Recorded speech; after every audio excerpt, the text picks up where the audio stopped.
që prej vitit 2011 Flamurtari nuk ishte arritur dot në poshtë e Tiranën, por mesditën e së shtunës, jo vetëm që e theu serinë e rezultateve negative, por dhe surprizoi të gjithë pasi vetëm në 90 minuta lojë preku 6 herë portën e bardhëbluve. Mbyllja e pjesës së parë me rezultatin 3-1 për vendasit e jepte pak shpresa Flamurtarit për të marrë 3 pikë në këtë përballje, por gjithçka u përmbys në pjesën e dytë. Loja nisi e brullshme nga miqtë, të cilët vetëm 15 minuta nga nisja e takimit shënojnë me Morinën. Përhovi i tyre do të ndalin 6 minuta më vonë pasi djemtë e Vlorës do të barazojnë me anë të Muzakës në minutën e 21 pas një gabimi të mbrojtjes bardhëblu. Tirana nuk pajtohet me barazimin. Në minutën e 35 është Taku, ai që godet fort dhe shënon golin e dytë, ndërkohë që vetëm 2 minuta nga mbyllja e pjesës së parë është Gilman Lika që forcon pozitat e bardhëbluve duke vulosur shifrat në 3-1. Pjesa e dytë nis keq për Ventasit teksa tregohen mjaft amator në mbrojtje.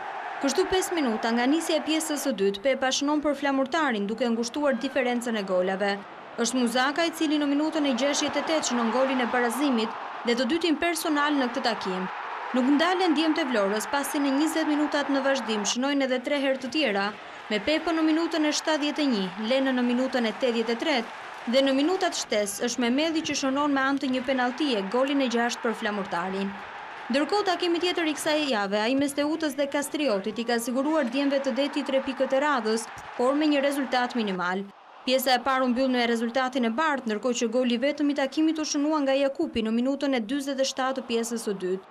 Teuta vazhdon të mbaj fort vendin e dytë në renditjen e përgjithshme me plot 37 pikë. Ndërkohë takimi mes Dinamos dhe Partizanit i vlefshëm për kategorinë e parë është mbyllur me rezultatin 1-0. Goli vetëm i takimit është shënuar nga Lala në minutën e 3. Me këtë fitore Partizani merr 3 pikët e radhës.